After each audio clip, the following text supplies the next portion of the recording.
How many of you have seen a version of A Christmas Carol before tonight? Raise your hand for me. Yeah, it's a little overdone. I'll admit that. And I never really wanted to direct or produce a version of A Christmas Carol, to be quite honest. But once we started working on this play, something about the story really struck me.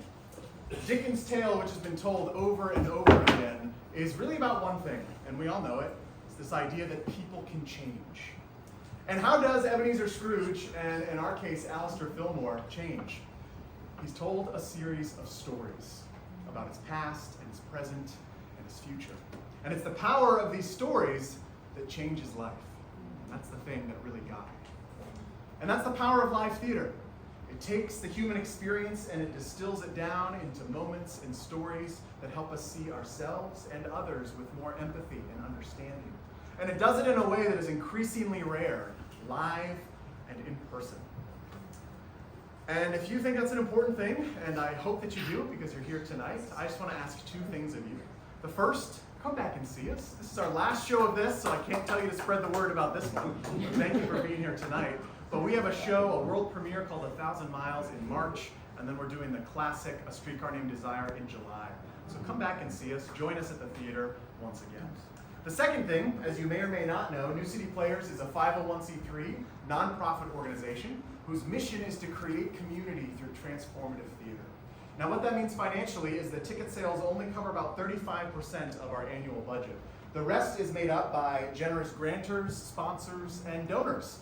People who are here tonight with us, people like Kathy O'Donnelly, who's one of our monthly donors who we love. Thank you, Kathy.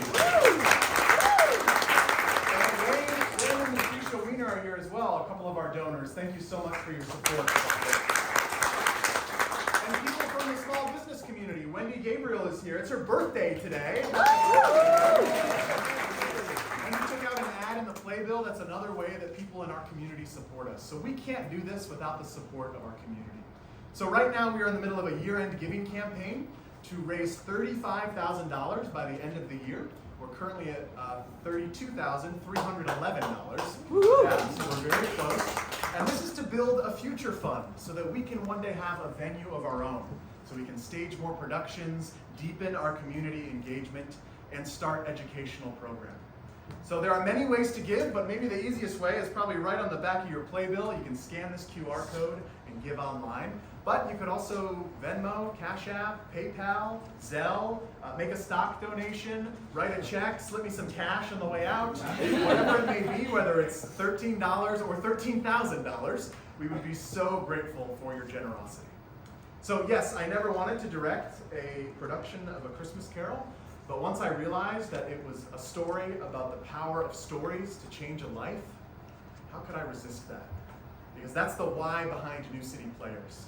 To tell stories live on stage to help our community become a more thoughtful, empathetic, and beautiful place. By the way, if you haven't met me yet, please introduce yourself. My name is Tim Davis. I'm the producing artistic director of New City Players.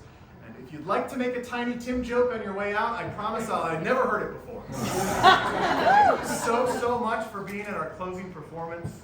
It's such a gift to share this with you. Happy holidays, everyone.